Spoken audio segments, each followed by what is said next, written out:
में बीते 15 अप्रैल को ही बीजेपी ने सम्राट चौधरी को बिहार का पहला बीजेपी सीएम बनाया था। ऑफिशियली ताजपोशी हुई थी और पूर्व सीएम नीतीश कुमार भी गदगद थे कि उनकी पसंद का ही सीएम बना है।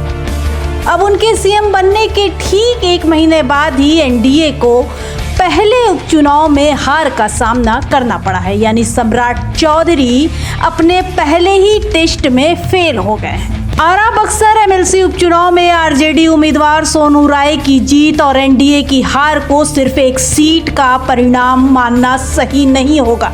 ये बिहार की राजनीति में एक महत्वपूर्ण संकेत है, खासकर तब जब हाल ही में सम्राट चौधरी ने मुख्यमंत्री का पद संभाला है।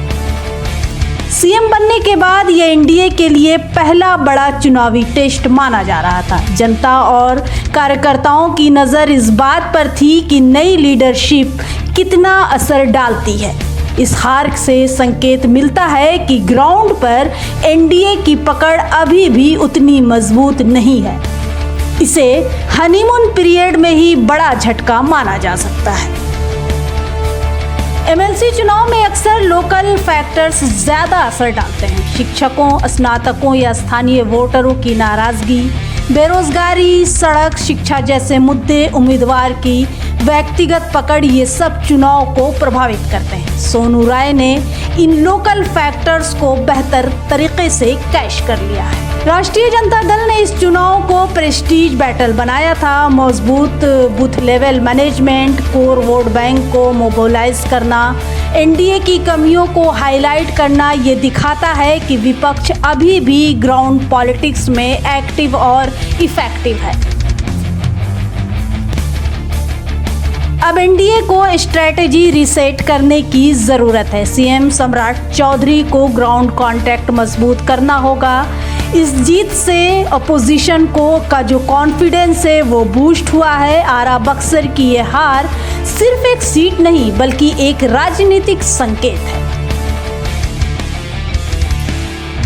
इस जीत को लेकर बिहार विधानसभा में नेता प्रतिपक्ष तेजस्वी यादव काफी गदगद हैं। उन्होंने कार्यकर्ताओं और मतदाताओं को शुभकामनाएं दी और बीजेपी एनडीए पर निशाना भी साध दिया। कहा कि ये चुनाव बैलेट से हुआ है, अगर बैलेट से चुनाव होगा तो भाजपा और एनडीए कहीं टिकने वाला नहीं है। आरजेडी के कार्यकारी अध्यक्ष तेजस्वी यादव ने आगे कहा कि पिछले साल हुआ बिहार विधानसभा का चुनाव बैलेट पेपर से होता तो आरजेडी और महागठबंधन को 150 से भी ज्यादा सीटें मिलती। उन्होंने आरोप लगाया कि सरकार में बैठे लोगों ने मशीन के साथ छल कपट करके हमें हराने का काम किया था।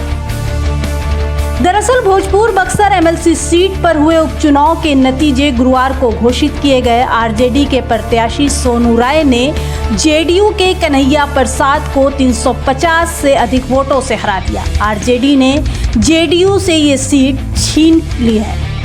पहले इस सीट से जेडीयू के राधा चरण शाह एमएलसी थे। उनके संदेश सीट से जेडीयू विधायक बनने के बाद ये विधान परिषद की जो सीट है वो खाली हुई थी। उपचुनाव में जेडीयू ने राधा चरण शाह के बेटे कन्हैया प्रसाद को एनडीए प्रत्याशी के रूप में उतारा था, लेकिन राधा चरण का अपने बेटे को एमएलसी बनाने का ये सपना पूरा नहीं हो सका। Bureau report, Bharat plus 24।